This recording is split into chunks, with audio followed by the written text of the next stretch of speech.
Hello and welcome to the Muddy Cross podcast, a space for honest, unfiltered conversations about faith, family, and following Christ.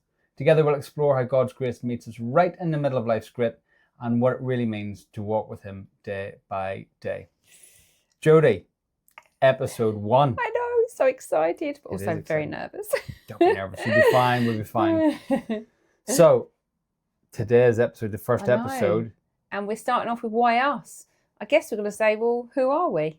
Well, I can tell you who we're not. Who? Well, we're not pastors or priests or prophets. No, not to last time I checked. No. We're just a man and woman, husband, wife, just a family, honest, humble. Ordinary people. Ordinary people. And I think that's actually why us. It's really important, isn't it? Yeah, absolutely. Just... I mean, that's who God calls, isn't it? Yeah. He's not looking out there with a criteria sheet. Yeah. To tick it off and to see who fits that criteria. He's just looking for the everyday humble person. Yeah. Well, we know he just came and asked to follow him. He just wanted people to give up what they have and just follow him.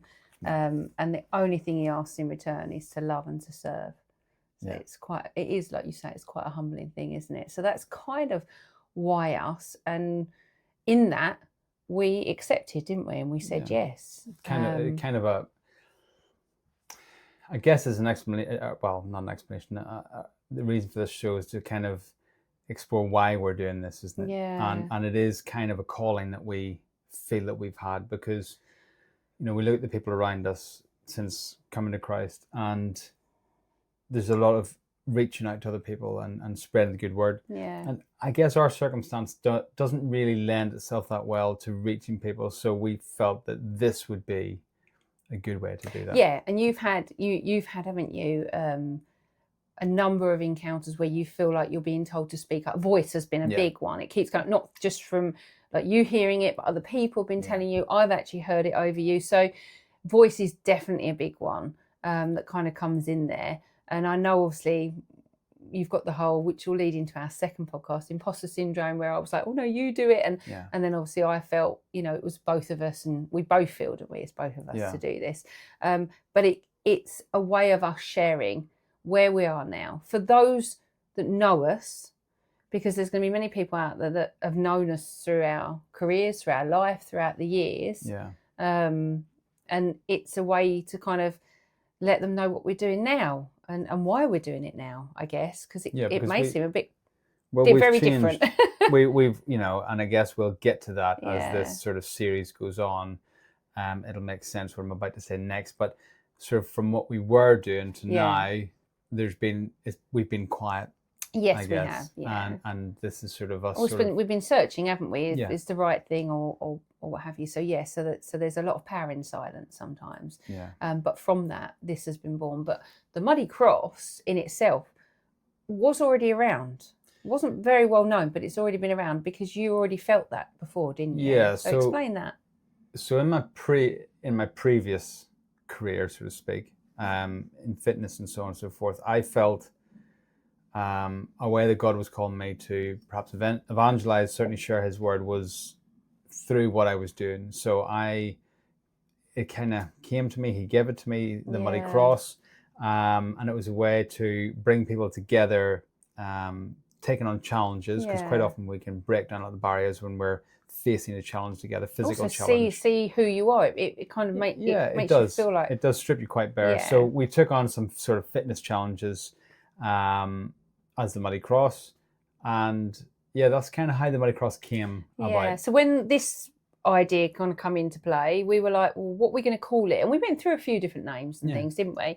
And then we were like, why are we looking at all these different names when you've already got something that come to you? So it's obviously meant to be. Yeah. And so obviously that's how this has been born. And this is why we're now doing it. For those who don't know us, it's to bring you in and to help you to, help you hopefully to find potentially your connection to God, but also to help you to see that there are other people. It's relatable because we're just everyday people going through challenges and finding our way, isn't it? And I think that'll become evident Yeah. as this series progresses, as we share our journeys, Yeah. our journey over the past number of years, because there's been a number of things that have happened over the years where we've not been following God. So we're going to be sharing that and obviously reflecting back how God may have had his hand in that. So it's going to be very relatable in that regard. Yeah, and it was kind of, I guess, we've been on a really up and down path, haven't we? I think that's fair to say. But in the latter of our life, like more recently, we've been on a bigger journey to find something more spiritual. We've been down some wrong roads, but obviously now we're where we feel we should be. And it is all a journey, and this is a journey. So we will share kind of grace in the grit to give a backstory, I guess, of where we've been. Then we're going to go into faith in the climb to sort of show you where we've got to. But then the journey from then on is going to be shared. And that will be like, we might interview people, we'll bring up different topics. It may be you want to request a topic that we can bring up. So that's where this becomes a journey together. And it simply is a conversation between us all, isn't it? Like, we're not here to tell anyone right or wrong. No, and this is where we have found through this is that on other paths, especially that I've been on, it's been very much people's opinions. Oh, you need to do that. Oh, you need to do this. Oh, you've still got inner trauma to heal. You've got this to do and that to do, which then led to another workshop, another course, another something. But it never led to an answer. It just kept leading. Yeah, it never led to anything specific. It just led to more questions. Whereas when we came to this and I found the Bible and I found just sharing the stories of Jesus and how he came and what he came to teach us, like Galations 5:13, serve one another humbly in love, to love God and to serve others, to love others and to serve God. It just, on every fibre of my being, it just felt right and it felt connected. It felt, I'd been in a separation world for so long and suddenly it was connecting that all together. And so that's where we are now, and that's why us. And it's why who we are. You know, God chose us the same as he can choose anybody. He came here to choose people. And when he asks you to do something, you should speak up and you should do it. So this is what we're doing. Yeah, absolutely. And we'll explain that as we go. But I guess if we go back a little bit, we've always felt, I mean, this is even us catching up with each other, because we obviously haven't known each other our whole lives, but we've always felt something's missing, something's not quite right with the world. So, I mean, how did that affect you growing up?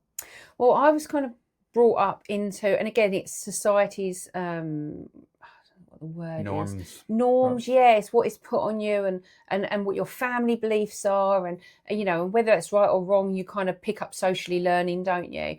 And I always remember very clearly that my dad would say, oh no, you're born, you live, you die, you become worm food, and that's it. Nice. Nice. There's just something about that just doesn't sit right, you know. And I remember being, I'm trying to think, preteen, I guess you could say. And we had a barn where I could get up and no one knew. I would always go up and I'd sneak up there. And it was my quiet space, my time. And I would sneak up on the top of the roof and I would just look into the sky. Obviously, it's like we say now, he had his hand over everything. He was always with us, even when we weren't with him. Absolutely. And that's the beauty of it. You know, his love is so expanding because he always loved us. And we don't realise. We just didn't realise, And so there's me pouring my heart out and I'm like, there's got to be more. This just seems so callous and empty. You know, like we're born and then we're meant to meet someone that we fall in love with, and then we create this bundle of joy and we want to see them grow up, and then we become old and then we can't do anything, and then we might get ill and then we just die. And we become worm food. And it's a very cold and scary and very separational view. And I guess as I grew up, that intensified in me, that I was always then searching. There's got to be more. There's got to be something else. This can't be it.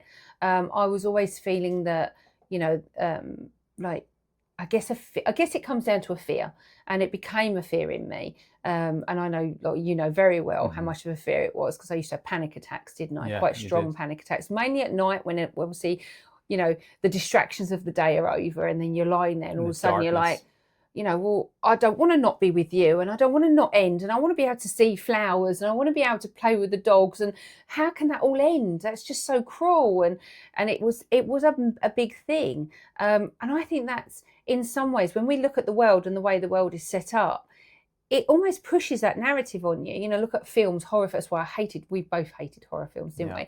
But that's why, because it's all about killing and death, and that's it, and it's the end, and it's so final and finite, and it's not.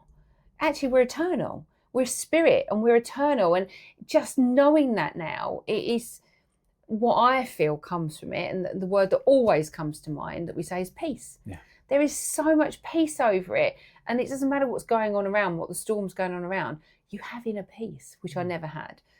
So that's kind of a little touch, because we're going to go into more of our story for me. But what about yourself? Because you didn't have the same upbringing as me. You didn't have the same sort of foundational beliefs and false identities put on you as what I did in some way. So no, what about yourself? I grew up in a Christian household. Yeah. So I guess I grew up in faith Yeah. and going being part of a church. But something happened in my mid-teens that kind of separated me from the church and drove me away from the church. And I guess I blamed church, I blamed religion. Also, I grew up in Northern Ireland, where the Protestants and Catholics, so very two different religions were at war all the time, and the atrocities that I grew up with surrounding that. So in my mid-teens, I looked at religion or faith or God as just problems, just problems, and I disassociated myself. I kind of went wayward.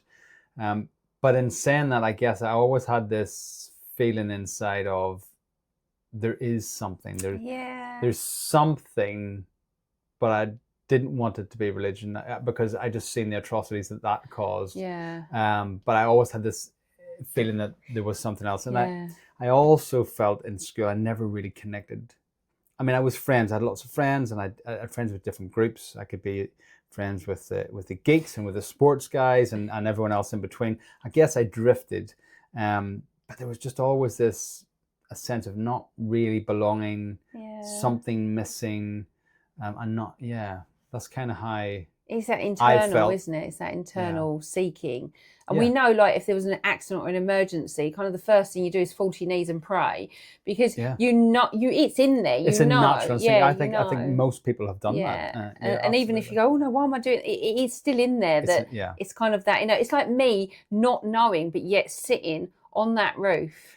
See, I have the vision. This is when you said that to me. I ultimately that was probably you praying to God, well, it was, unknowingly, because you're looking up to that open space in the sky. And I'm pouring my heart out, and I'm asking for help. And who are you asking to help for? Who is there? And I think that's quite beautiful, the fact that unknowingly you were doing that, and again shows that He was there the whole time. I think that's just the grace, isn't it? Is that He's always there for us. And He wants a relationship with us, but because we are born with the gift that He gives us of free will, we can choose to take that, to not take that, to do with it what we will. And there's no forcing on it. He knocks on the door, and if we choose not to answer, that's our choice. But He'll still quietly keep knocking. And that is the beauty in it. There's no shouting, there's no loud. It's just quiet, and that's why they say you always hear Him in the whispers, and not in the loudness. Absolutely.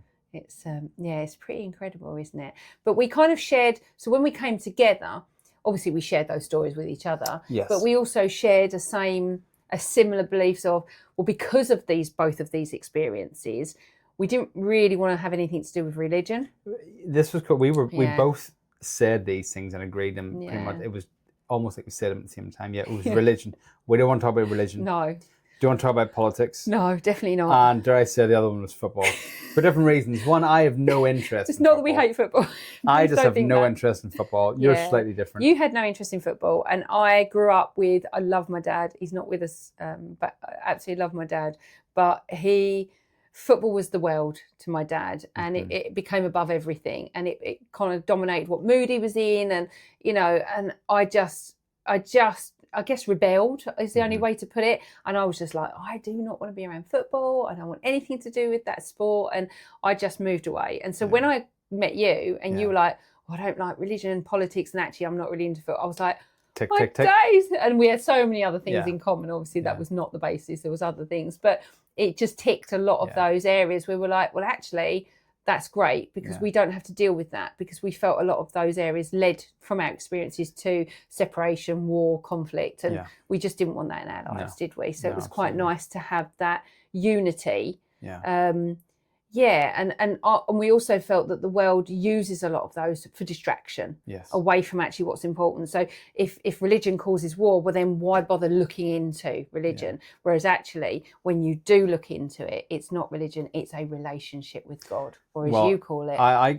I say I'm walking with Christ, and I think it's because there are so many religions, and therefore I visually see pigeonholes with these different religions and people putting their baggage into those. Whereas it's not, it's just a personal relationship on your level, on who you are. That's why prayer is your own language. You just speak how you speak. There's no right or wrong to it. No. It's just your relationship with God. And that's not me knocking anyone that's watching what religion they want to deem themselves as.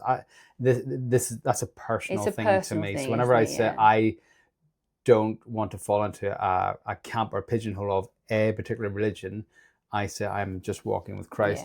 That's me personally. And it's and there's peace in that. I find there's a lot of peace in that. I think for me it keeps it uncomplicated. And so in this series, what are we going to be looking at? So I'm excited about this series. This is Grace in the Grit. I'm excited about this because there's going to be a lot of grit. There is. And I think actually maybe it's a good time to point out the strapline, Grace in the Grit, Faith in the Climb, because the reason we came up with that was the grace in the grit, the grace we don't deserve, the grace is given by God. And the grit sort of is our turmoil of life, or the sins of our life, and the grace that God gives us within that, because we all have that. And then the faith in the climb is that when we come to him, is our faith in him to do better, is climbing to do better. So the muddy cross is, the mud is obviously the dirt and the turmoil of our sins and so on and so forth. And the little logo there, the guy climbing up the cross, that's it. It's the faith in the climb. It's climbing to do better, climbing to know him and do better. But in this series, we're really going to go quite personal. We're going to look at our life from just before coming together and coming together as a couple and moving up until now, because it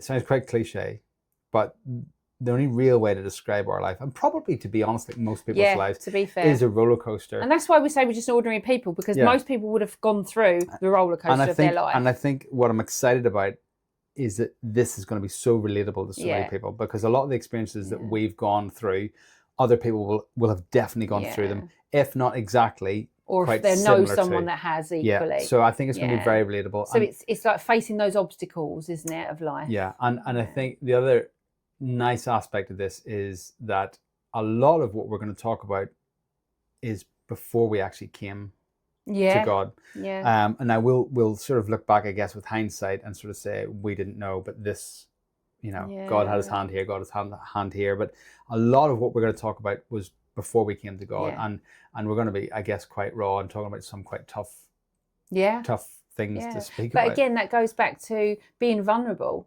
Is so important. I feel it's so important. It builds connection. But it helps because you like the whole reason for us sharing is that there could be, like we were on a journey of seeking constantly, wasn't it? And the nice thing I think about us, and obviously many other people out there, is that I call it like the bookshelf. We were so open, weren't we, to everything? And we'd be like, oh, this person says this. Okay, well, let's take that. This person says that. Or, oh, I've just watched this and it says this. And we'd take it on, we'd shelve everything, and then we'd discuss everything, wouldn't we?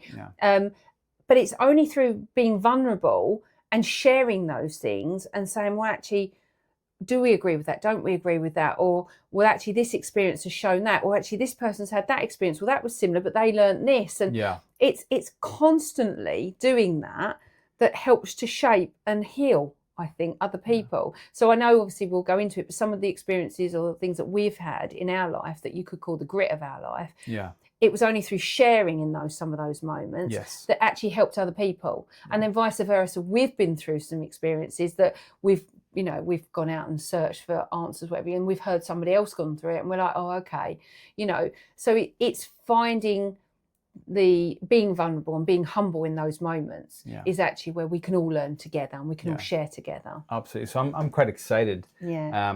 About that. I've got I guess a little scripture that I kind of want to show. It kind of fits in with what we're kind of saying, because a lot of this is being connected with people, vulnerability, and just connection. I think connection is the word that keeps coming to my head. And this one, it's in John 13, 34 to 35. It says, "A new commandment I give to you, that you love one another, even as I have loved you, that you also love one another. By this all men will know that you are my disciples, if you have loved for one another." And he's basically saying there, it's Jesus speaking, he's basically saying, I want you to love each other. And in return, others will love you. And in return, I will love you, and you will love me. And it sounds, I mean, you could say it sounds quite hippie. It's not. There's something very accepting in that passage. Peaceful, beautiful. And I think whenever we look at it and we realize that if we're just connected with each other and we're vulnerable and we want to help each other and we want to care for each other, I mean, you could take religion out of it. There's what I've just said. There's nothing wrong. Who would not want that in their life?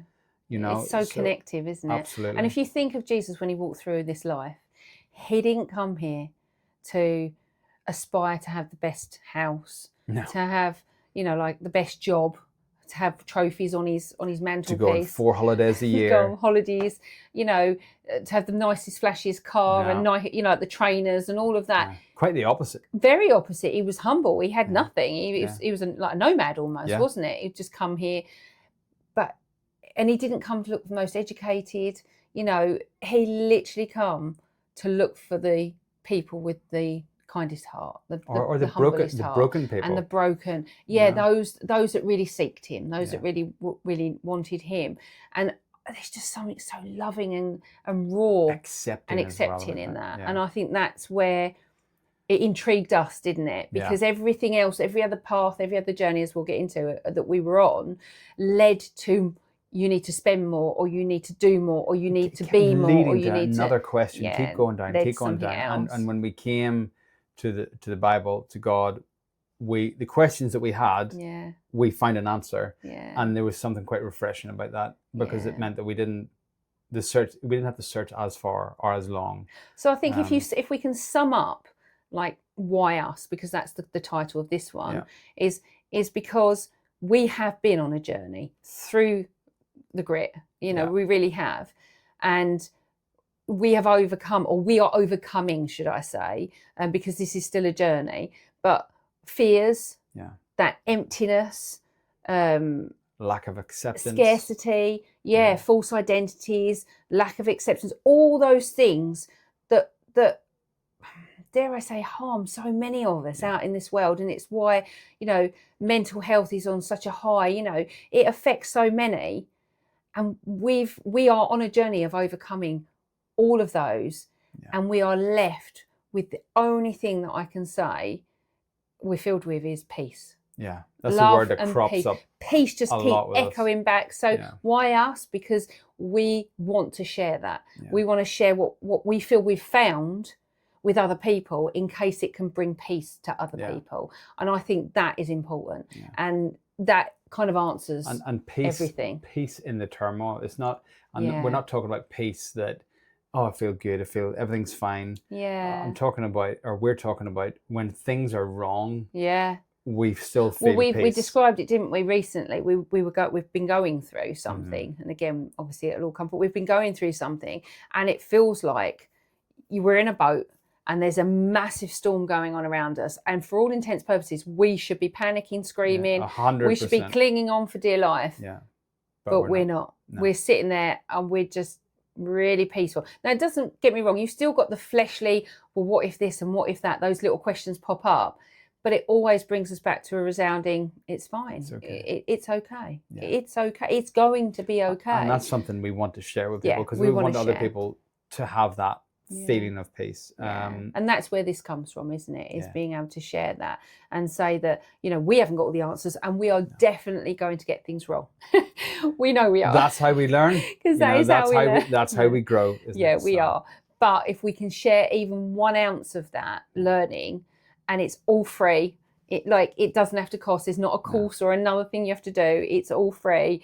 It is just all about connecting and loving and serving, which is so much more wholesome than what I feel the world narrative is that I was brought up in, which is separation, hate, compete, comparison, and everything. What we're about to share in this series. Yeah, so totally. It's exactly that. So it all comes back to that: serve one another humbly in love. And I think that's a beautiful way to end. It is. Yeah. Guys, thank you so much for joining us on the first episode of the Muddy Cross podcast. Guys, if you like what you've heard today, please do hit the like and subscribe button. Please leave us a comment. We'd love to hear from you. And if you want to buy us a coffee, you can do that. The links are in the comment section below. So until next time, take care, stay rooted in Christ, and stay strong. Bye-bye.